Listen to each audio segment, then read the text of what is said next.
La reelección indefinida sería parte de un combo de posibles enmiendas constitucionales que prepara Alianza País para promover en la Asamblea Nacional. Y en otro tema, este 20 de junio se celebra el Día Mundial del Refugiado. Más de 60.000 personas habitan en nuestro país bajo esa condición. Bienvenidos a los desayunos de 24 horas. Empezamos. Hoy, en los desayunos de 24 horas. La enmienda constitucional para la reelección indefinida. El tema será tratado con Gustavo Darquea, ex asambleísta constituyente, y Patricio Donoso, asambleísta de CREU. Además, sobre el Día Mundial del Refugiado hablaremos con Manuel dos Santos, jefe de la Oficina del Alto Comisionado de las Naciones Unidas para los Refugiados.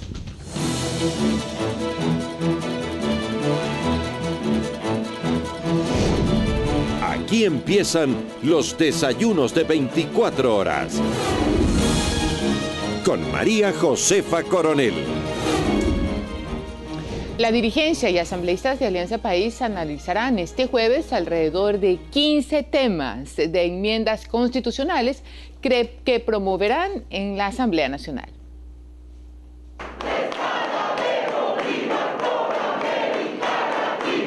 El oficialismo consolidará su decisión de reformar la Constitución en varios frentes en los que el movimiento de gobierno tiene interés. El número de enmiendas es aún incierto, dicen ni siquiera ellos conocerlo con exactitud. Preliminarmente de un paquete de reformas de 18. Eran 15 o 18, pero no excluimos que puedan ser más y que se puedan eliminar algunas de las propuestas. Hacer otras enmiendas que recién se van a deliberar el día de mañana en el bloque. Lo que sí saben es que este jueves deberán decidirse y escoger las propuestas de enmienda que surgen de todas partes y en todos los lugares, como esta, la última planteada por el presidente durante la inauguración del evento de formación política de la organización. ¿Por qué no pensar, querido Fander, una enmienda constitucional para quitarle la plusvalía a la tierra? La agenda legislativa está lista y en este taller participarán, entre otros, los 100 legisladores de país. La enmienda central, como ustedes conocen, está planteada ya y es la posibilidad de una reelección. Hay reformas importantes en el sector de justicia que van a permitir que este sea más eficiente y que tengan los ciudadanos mejor acceso. De los temas se ha hablado mucho, entre estos la reducción de la edad para la presidencia y vicepresidencia de 35 a 32 años. El bajar la edad lo que hace es ampliar el abanico de posibilidades. Además constará la reelección indefinida para todas las autoridades, las competencias municipales, las garantías jurisdiccionales, la corrección de una palabra sobre los fondos del IES, la seguridad social de la fuerza pública y además la comunicación como un servicio público. El paquete resultante de la reunión, tras cumplir con los procedimientos en el legislativo, será presentado ante la Corte Constitucional para que emita su dictamen sobre el mecanismo legal que debería utilizarse para cumplir con su propósito de enmendar la Carta Magna. En Quito, María Gracia Acosta, 24 horas. Para hablar más de este tema ya nos acompañan Gustavo Darquea, ex asambleísta constituyente, y Patricio Donoso, asambleísta del movimiento CREU. Muy buenos días a ambos y gracias por estar aquí. Hay un tema y una carta abierta que está ya dando la vuelta por el país, y es una carta abierta a ex asambleístas constituyentes, y quisiera comenzar esta entrevista leyendo unas líneas. El presidente Rafael Correa y todos quienes apoyaron en sus orígenes el proyecto de Alianza País saludaron la nueva Constitución como un canto a la vida, como la más avanzada y garantista de las constituciones modernas, como una constitución que debería durar 300 años. Hoy sabemos que todos esos saludos fueron fruto de la euforia política y que pronto ese conjunto de normas se convertiría en una camisa de fuerza. Otro párrafo dice: ¿cómo es posible tanta veleidad? ¿Cómo es posible que lo que ayer vituperábamos a voz en cuello como nefasto, execrable y rechazable, ahora sea propuesto como virtud deseable y beneficioso para la democracia? Se refiere a la reelección indefinida. Creo que comenzamos entonces con usted, Gustavo, tratando de responder esa pregunta: ¿cómo es posible que quienes dijeron no más al caudillismo, en voz en cuello en Montecristi, hoy, en la misma asamblea, es decir, en la misma institución democrática, se pueda resolver lo contrario? ¿Cómo puede suceder eso? Bueno, justamente quienes escribimos la Constitución de Montecristi y llegamos a ese espacio llenos de entusiasmo, de emoción por hacer cambios fundamentales y radicales en favor de la democracia y en favor del buen vivir, pues ahora nos enfrentamos a esa intención de pretender cambiar una de las cuestiones más sensibles de la Constitución de Montecristi como es el tema de la reelección presidencial y de todas las autoridades. Definitivamente, nosotros consagramos el principio de la reelección por una sola vez, considerando que efectivamente era fundamental la renovación de los espacios democráticos y además unificamos los criterios, porque usted recordará que en la Constitución del 98, mientras el presidente no podía reelegirse, las autoridades seccionales podían reelegirse indefinidamente. Entonces, definitivamente nosotros tomamos una decisión muy importante, además luego de conversar y consultar con el presidente electo. Yo presidía la mesa de estructura del Estado que trabajó ese artículo y el presidente fue del criterio de que ni siquiera debía haber la posibilidad de una reelección adicional, fíjese.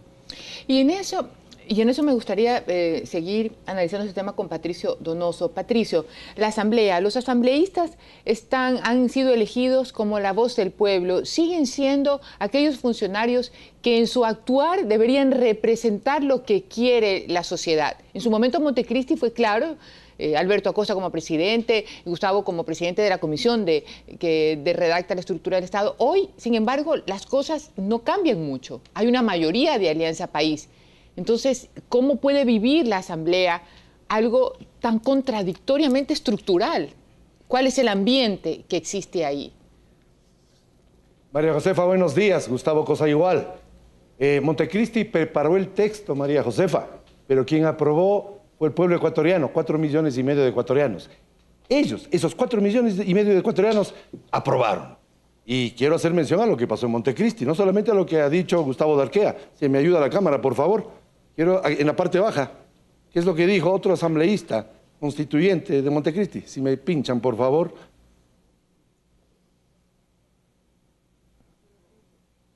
Cámara 5 dicen. Bien, ahí.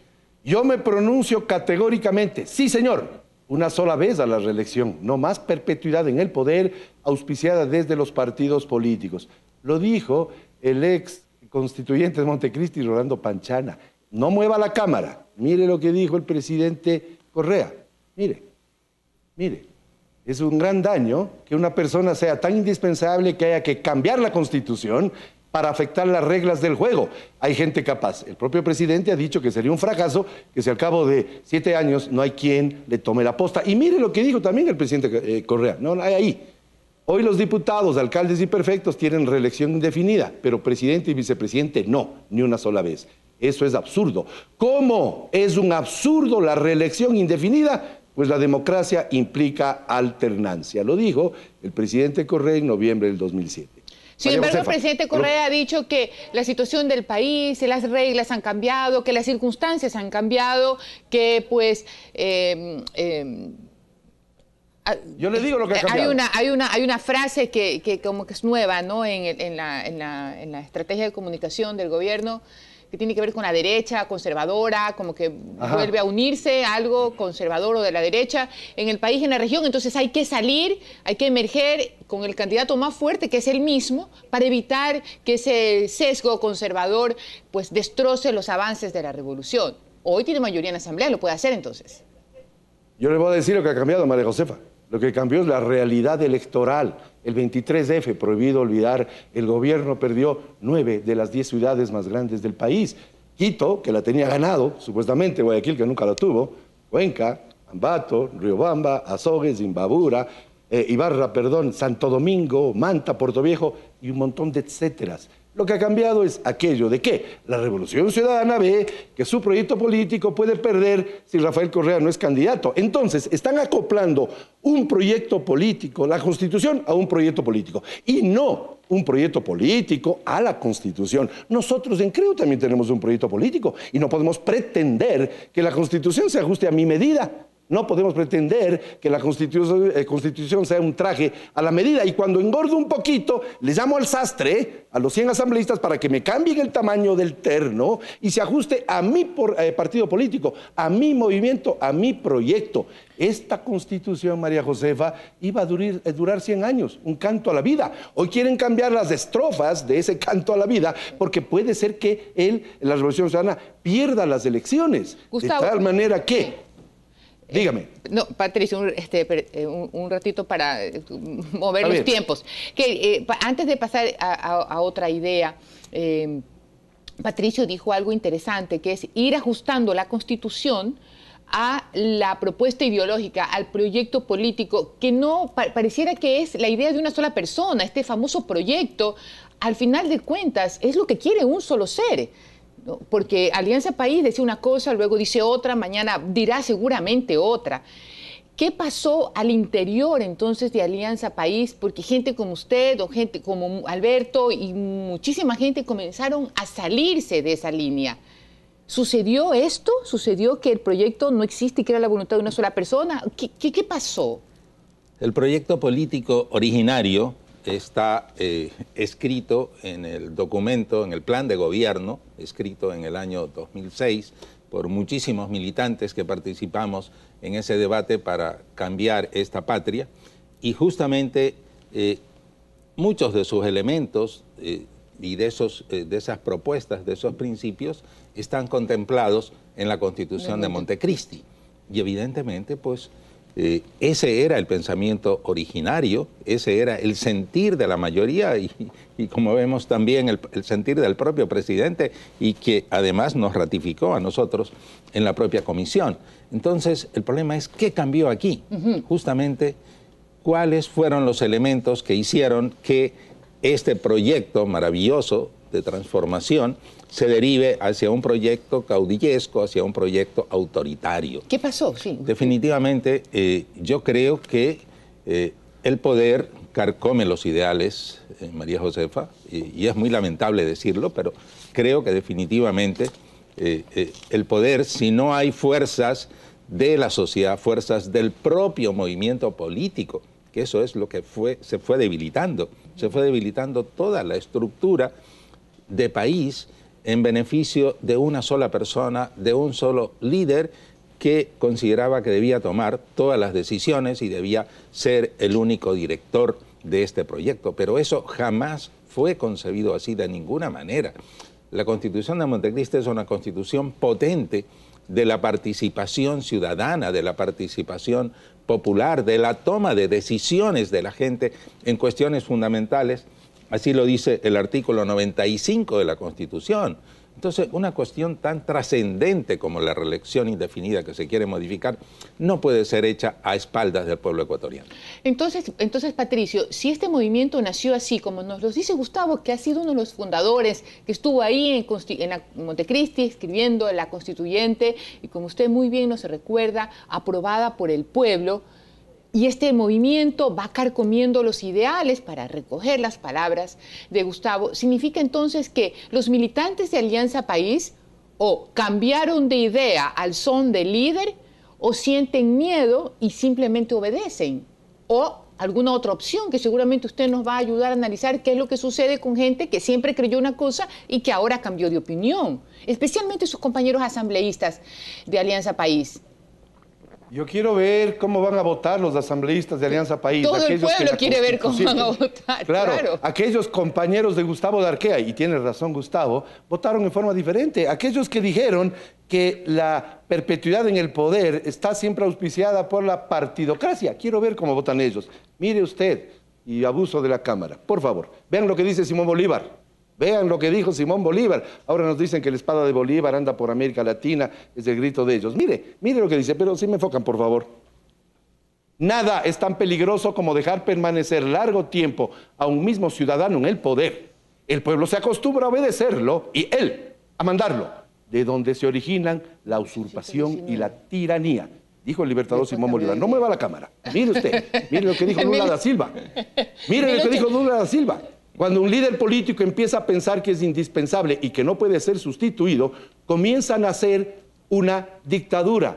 Mire lo que dijo Mujica, la reelección indefinida es monárquica. En otras palabras, María Josefa, hoy cambian de opinión porque temen que se dé la frase del propio presidente Rafael Correa, que manifestó que si no tendrían en 7 años o en 10 alguien que tome la posta, sería un verdadero fracaso. Está evidenciándose el fracaso. Por eso es que ahora nos mandan un paquetazo electoral. Pero el paquete, cuando usted envía un paquete, María Josefa, usted envía con una envoltura. Y lo que está dentro está tapado. Lo que está dentro es la reelección de Rafael Correa en 2017. Como dice Rafael Correa los sábados, no nos engañemos. La envoltura son las reformas que ahora están queriendo poner para tapar el paquete. Una vez que llegue eso a la Asamblea, 100 asambleístas tomarán una decisión por sobre la consulta popular del 28 de septiembre del 2008. Repito la frase para quienes se han olvidado, perdón la fecha, 28 de septiembre del 2008. El pueblo fue consultado y el 80% dijo no a la reelección indefinida. Que las cosas han cambiado, Gustavo. Claro que han cambiado. Perdieron las elecciones. Y saben que si Rafael Correa, que tiene un liderazgo evidente, nadie lo va a negar, no es candidato, van a perder y quieren curarse en sano. En otras palabras, acoplar la Constitución a lo que le conviene a mi partido. Quieren arreglar la situación de Alianza País vía enmienda. Enmendar en español significa corregir un error. Y lo que hizo el pueblo ecuatoriano el 28 de septiembre del 2008, no le pueden irrespetar al pueblo y decir, fue un error. Y si quieren hacerlo, vamos a una consulta. Nos dijeron... Y entonces a la consulta popular seguramente deberían en el evento, no sé, menos radical, preguntarle al pueblo. Una cosa es preguntarle al pueblo, ¿usted le parece popular? ¿Usted le parece bueno el presidente Correa? Y otra cosa es preguntarle al pueblo, ¿usted quiere que una sola persona se reelija indefinidamente? Son dos cosas distintas. Gustavo, según usted, si en este momento pudiera eventualmente el pueblo manifestarse para una reelección indefinida, tener una misma persona que sea la misma, que gobierne por años y años y años, ¿cuál, según usted, sería la percepción del pueblo? ¿Qué siente la población? Yo creo que definitivamente nuestro pueblo no es un pueblo amante de caudillos.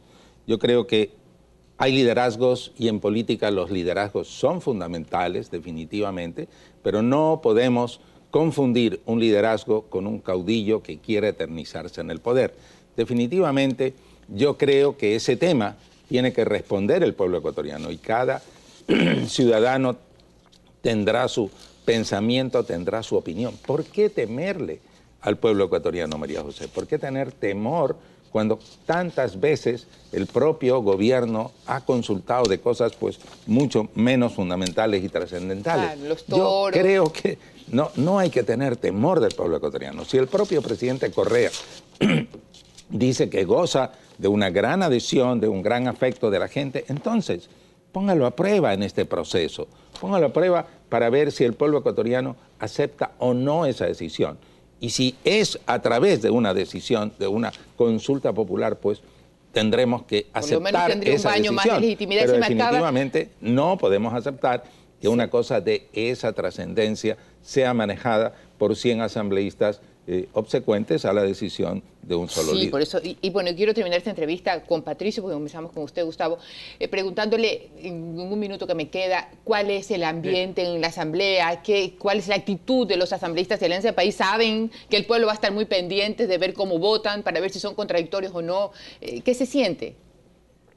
Lo que se siente en la Asamblea es la espera del movimiento mayoritario a ver qué decide el bloque de Alianza País en sus reuniones que suelen tener fuera de la Asamblea, no en la Piedrahíta y 6 de diciembre, es decir, donde funciona la Asamblea. ¿Por qué será, María Josefa, que los países más totalitarios de América son los que respetan la alternancia, la alternidad democrática, que es el basamento de la democracia?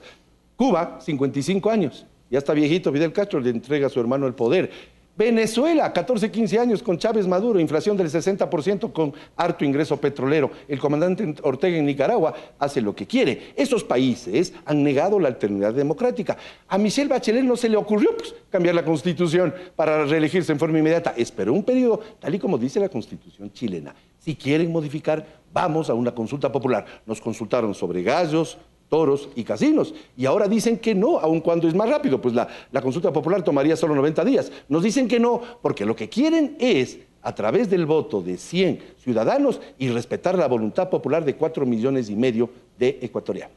Gracias, Patricio, gracias, Gustavo. Tenemos que irnos a un corte, es un tema que seguramente todavía tiene mayores cosas que analizar. Quédese con nosotros, vamos a seguir hablando de temas interesantes.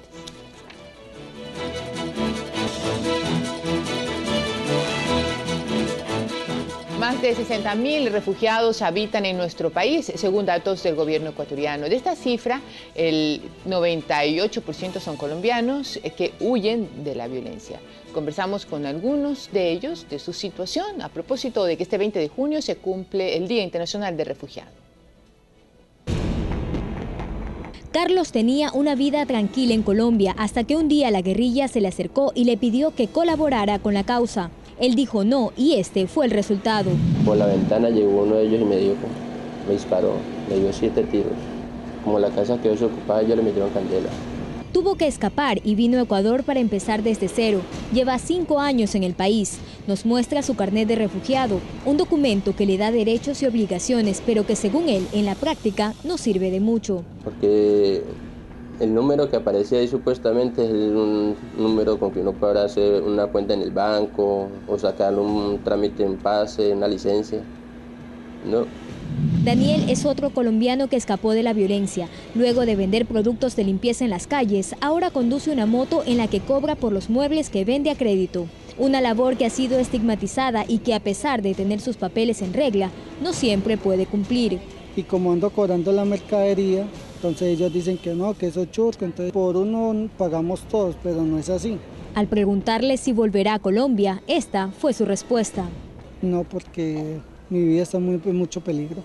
Con Daniel está Roberto. Él también tuvo que dejar su familia y negocio en Colombia. Asegura que con su carnet de refugiado ha recibido buena atención en los hospitales, ha podido educar a sus hijos en escuelas públicas, pero que las limitaciones vienen del sector privado. El carnet que tiene no lo ha librado de la discriminación y los prejuicios. Que lo vean en la calle y piensan que todos somos chusqueros. Al inicio nos decían que nosotros veníamos aquí era a matar gente. Hasta 1999 Ecuador registraba 270 personas refugiadas. En la actualidad la cifra bordea las 60.000. De ellas, el 99% son colombianos que han huido del conflicto armado. Entre 1999 y abril del 2013, Ecuador recibió 170.000 solicitudes de refugio. Desde el 30 de mayo de 2012, la mitad de ellas ha sido rechazada. La razón, según la ONU, fue la entrada en vigencia del decreto 1182 que regula la concesión de asilo. El decreto 1182 da 15 días de plazo para que los desplazados regulen su permanencia en el país, además de solicitar otros requisitos para concederles el estatus de refugiado, trámites que según la ACNUR dificultan la situación de estas personas. Por este tema, la Organización de Derechos Humanos Human Rights Watch introdujo ante la Corte Constitucional de Ecuador una opinión en contra del decreto. Según el organismo, el decreto implica la violación de las obligaciones jurídicas internacionales asumidas por Ecuador de proteger a refugiados y solicitantes de asilo.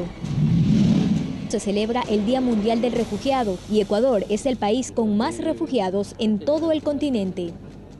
Joana Ramos, 24 horas. Ya nos acompaña Manuel dos Santos, jefe de la Oficina del Alto Comisionado de las Naciones Unidas para los Refugiados en Guayaquil. Buenos días y gracias, Manuel, por estar con nosotros. Buenos días y muchas gracias por la invitación. Empecemos definiendo qué es un refugiado. Entonces, un refugiado es una persona que tuvo que salir de su país y que cruzó una frontera, la frontera de su país. La representación, lamentablemente, muchas veces ve al refugiado como alguien que está saliendo de su país porque ha hecho algo de mal y tiene que encontrar una salida, una manera de escapar. Es todo el contrario. El refugiado es la persona que en su país ha sufrido persecución, amenazas, que le mataron personas de la familia alrededor y que tiene de salir porque muy probablemente el próximo en la lista será esa persona o su hijo, su esposa. Entonces tiene que salir del país y procurar la protección internacional en otro país, en un país vecino. Entonces no es un fugitivo de la ley, ¿no? No, definitivamente no es, y si eso era el caso, nosotros no podríamos apoyar la situación. Una persona que viene, que cruza la frontera, para tomar el ejemplo de Colombia, que parece que es el número más grande de refugiados que tenemos, cruza la frontera norte del país, ¿a dónde tiene que acercarse para obtener el carnet? Sí, entonces una persona, como también lo decía su reportaje, tiene 15 días para se acercar de la Dirección de Refugio, que es del Ministerio de Relaciones Exteriores, y ahí se va a hacer una serie de entrevistas de elegibilidad para definir si esa persona tiene sí o no elementos de refugio conforme la Convención de 1951 de Ginebra, que es el instrumento internacional que nos permite definir cuáles son las personas que pueden tener el estatuto de refugio. Entrevistas porque documentos, ¿cómo? Normalmente la gente viene huyendo, queriendo salvar su propia vida, sí. Hay gente especializada que realiza esas entrevistas. Sí, los funcionarios que hacen esas entrevistas son personas que son capacitadas. Nosotros también les apoyamos con nuestro rol técnico de apoyar al Estado en la capacitación de su personal en lo que es materia de refugio. Entonces son personas capacitadas, son personas que tienen ya la práctica y que van a cumplir con una serie de entrevistas, de investigaciones para ver si esa persona realmente tiene elementos de refugio. Entonces la persona va a tener un carnet de solicitante que es válido 3 meses y tendrá que renovar, y después hay una comisión en Quito donde está el Ministerio de Relaciones Exteriores, Interior, Justicia, y nosotros estamos como observadores que va a definir si hay todos los elementos de refugio y que se va a pronunciar si la persona es refugiada. Y si las personas es refugiada, entonces se le otorga un carnet de refugio para 2 años. Y cada 2 años tendrá que renovar. Y bueno, y cada 2 años se tendrá que acercar y más o menos nuevamente a pasar por los mismos procedimientos iniciales. Uh-huh. También recogimos del reportaje que si bien en lo público no habría problema exhibiendo el carnet, pero parece que en el sector privado no lo acepta. Sí, eso es una realidad, lamentablemente. Ahí se nota las instituciones públicas o hasta privadas, pero que tienen ya una dimensión de servicio a público, de ayuda humanitaria, de servicio para las personas más vulnerables. Ellos más rápidamente entendieron que ese carnet es el documento nacional que tienen los refugiados, que está inscrito en todo el decreto 1182 como el documento válido y único. Ellos rápidamente entendieron. Hay otras instituciones que no están tanto en el tema social, entonces para ellos se resulta un poco más difícil entender cuál es ese documento, y también lamentablemente existe todavía algunas regulaciones internas de algunos ministerios o algunas empresas que fueron antes el decreto 1182 de 2012. Entonces, que no consideran algunos avances en otras partes de las leyes, en otras partes de lo que es judicial, y entonces nos encontramos ahí con una diferencia entre las instituciones. Luego de la permanencia de estas personas, en un primer momento de 3 meses, luego en estos 2 años, ¿hay alguna posibilidad de que regresen a sus hogares? ¿O qué porcentaje ha podido regresar? ¿O sencillamente no pueden regresar? No, regresar al momento es una cuestión que hemos preguntado a los refugiados. 85% dicen que no quieren regresar, no ven concretamente todavía una situación que les permita regresar y no tener problemas en sus países. En este caso, la mayoría son de Colombia. Entonces, esas personas por el momento se van a quedar. Si ellos quieren regresar por un asunto muy grave, tienen que pedir la autorización a la Dirección de Refugio, que le pueden estar autorizados o no, pero tiene que ser una razón muy crítica para regresar a su país. Es el problema del refugio, lamentablemente. Yo entiendo, ¿no?, que los países por veces se saturan un poquito del tema, pero no pueden regresar unas personas en cuanto no hay una solución en el país. La solución es que la razón para la cual las personas tuvieron que salir, ese problema que inició la huida, está resuelto. En Colombia todavía no está resuelto. En Colombia, claro. Esperemos que esa promesa se cumpla. Claro. También escuchamos en el reportaje que refugiados se sienten discriminados por los ecuatorianos, que dicen que, bueno, la gente cree que nosotros venimos a matar personas. Sí, claro. Se creó alrededor del colombiano. Bueno, todas las sociedades, la mía también, tenemos un poquito nuestra manera de encontrar quién es peor que nosotros y de una cierta forma procurar dónde están los problemas, y si no encontramos lo inventamos un poquito, ¿no? Es un poco una tendencia casi natural de todos. Entonces probablemente hubo acá otros grupos de migrantes o de refugiados antes, ahora son los colombianos, y en 20 años probablemente ya no hablamos de los colombianos, vamos a hablar de otro grupo. En mi país pasó el mismo, en otros países así. Al momento es verdad que el refugiado colombiano, el colombiano en general, es bastante estigmatizado, víctima tal vez de películas, pero víctima también de algunas tipo casi fotocopias, ¿no? Se encontró un colombiano que ha hecho algo de mal y se notó que, pero ahora tenemos colombianos acá y están haciendo esas cosas. Entonces rápidamente se empezó a hablar. Todos iguales. Sí, de esa persona o de ese tipo de personas se ha hecho una generalización que obviamente fue lamentable y vergonzosa, porque si bien esa tendencia es natural de encontrar quién es peor que nosotros, sí, naturalmente deberíamos corregirla. Se me acaba el tiempo, Manuel, y gracias por estar con nosotros. A ustedes. Tenemos que irnos a un corte, ya volvemos. Hasta aquí los desayunos de 24 horas. Gracias por acompañarnos y que tengan un muy buen día.